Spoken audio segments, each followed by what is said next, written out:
سپہر کے 3 بجے ہیں۔ السلام علیکم، یہ ریڈیو پاکستان ہے۔ مدثرہ اطہر سے خبریں سنیے۔ اہم خبروں کا خلاصہ۔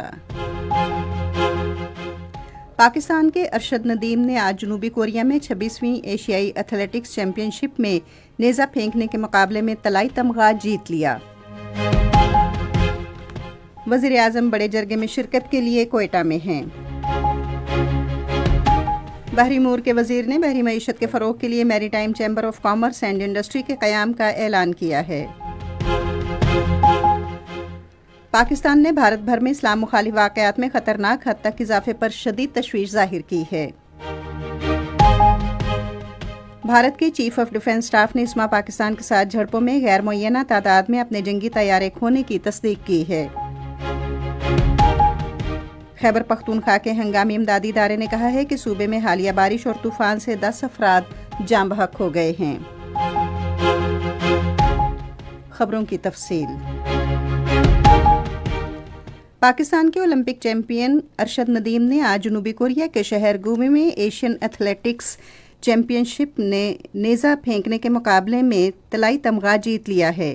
ایشین ایتھلیٹکس چیمپئن شپ کے فائنل میں ارشد ندیم نے ایک بار پھر 86.4 میٹر دور نیزہ پھینک کر قوم کا سر فخر سے بلند کر دیا۔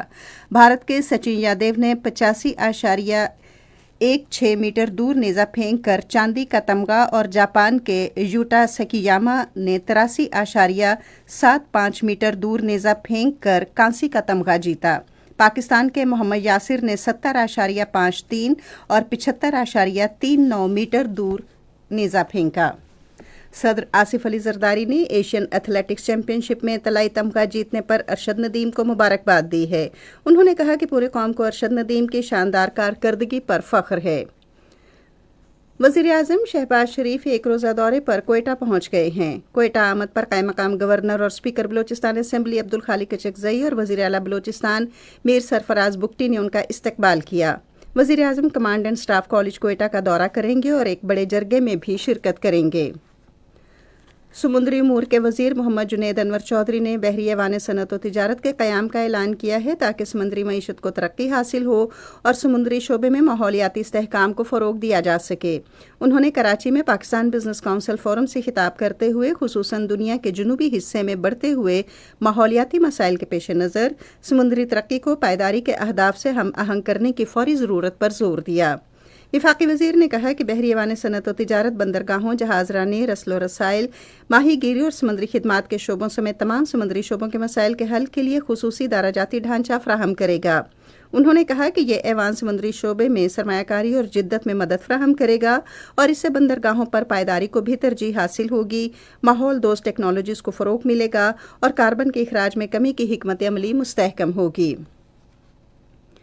خصوصی سرمایہ کاری سہولت کونسل کی معاونت سے پاکستان میں غیر ملکی سرمایہ کاری میں نمایاں اضافہ ہوا ہے۔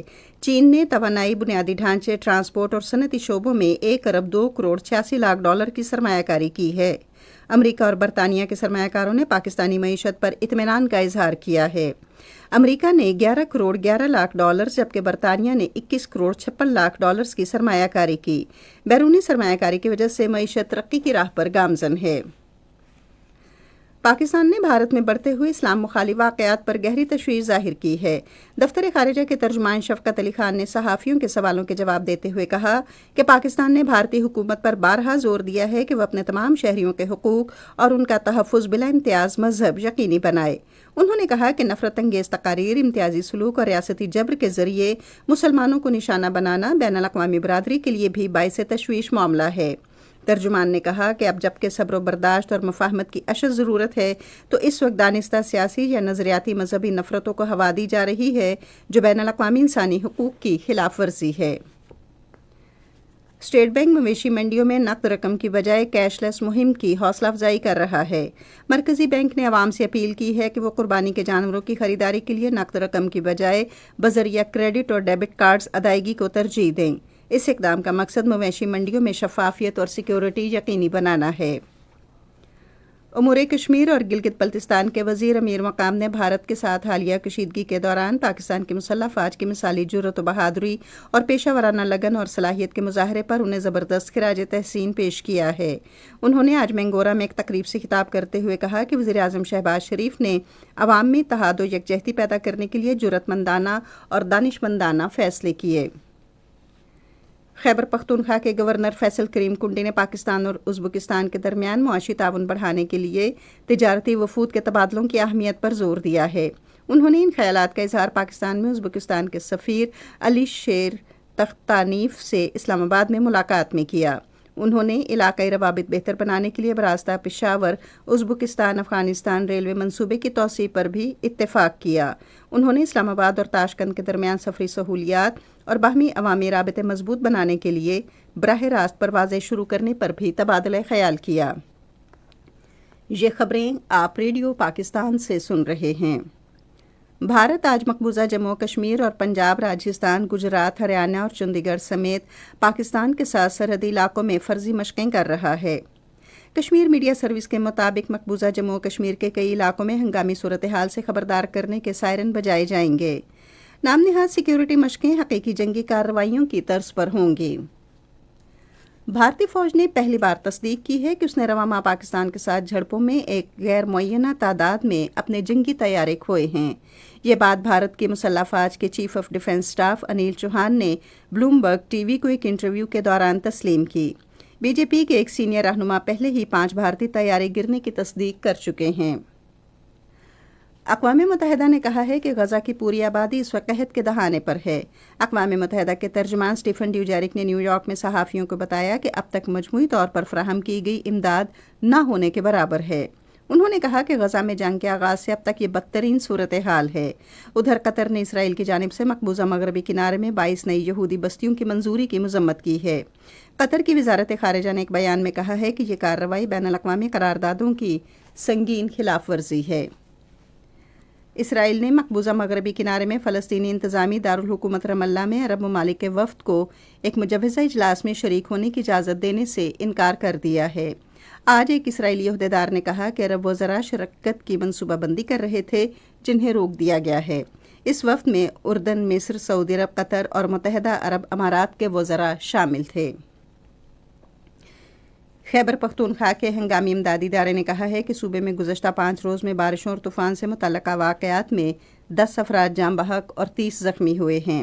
پی ڈی ایم میں خیبر پختونخوا کی جانب سے جاری کردہ تفصیلی رپورٹ کے مطابق بارش اور آندھی سے گزشتہ روز 34 مکانات کو نقصان پہنچا، جن میں 32 مکانات جزوی طور پر جبکہ 2 مکمل طور پر منہدم ہو گئے۔ یہ واقعات صوبے کے مختلف اضلاع مردان، سوابی، پشاور، شانگلہ، لوئر دیر، سوات، تورغر، باجوڑ، مہمند، مانسہرہ اور ہری پور میں ہوئے۔ پی ڈی ایم نے متعلقہ ضلع انتظامیہ کو ہدایت کی ہے کہ وہ متاثرہ خاندانوں کی فوری طور پر مدد کرے اور زخمیوں کو علاج معالجے کی بہترین سہولیات فراہم کرے۔ پی ڈی ایم کا ہنگامی مرکز 24 گھنٹے کام کر رہا ہے اور عوام کسی بھی ہنگامی صورتحال میں ہیلپ لائن نمبر 1700 پر رابطہ کر سکتے ہیں۔ آج تمباکو نوشی کے خاتمے کا عالمی دن منایا جا رہا ہے۔ رواں سال اس دن کا موضوع تمباکو اور نکوٹین کے مصنوعات بنانے والی صنعت کے ہتھ کنڈوں کو آشکار کرنا ہے۔ ہر سال منایا جانے والا یہ دن لوگوں میں تمباکو کے مضر اثرات سے بچاؤ کا شعور اجاگر کرتا ہے۔ کرکٹ۔ پاکستان اور بنگلہ دیش کے درمیان تیسرا اور آخری T20 کرکٹ میچ کل لاہور میں کھیلا جائے گا۔ میچ رات 8 بجے شروع ہوگا۔ پاکستان سیریز پہلے ہی 2-0 سے جیت چکا ہے۔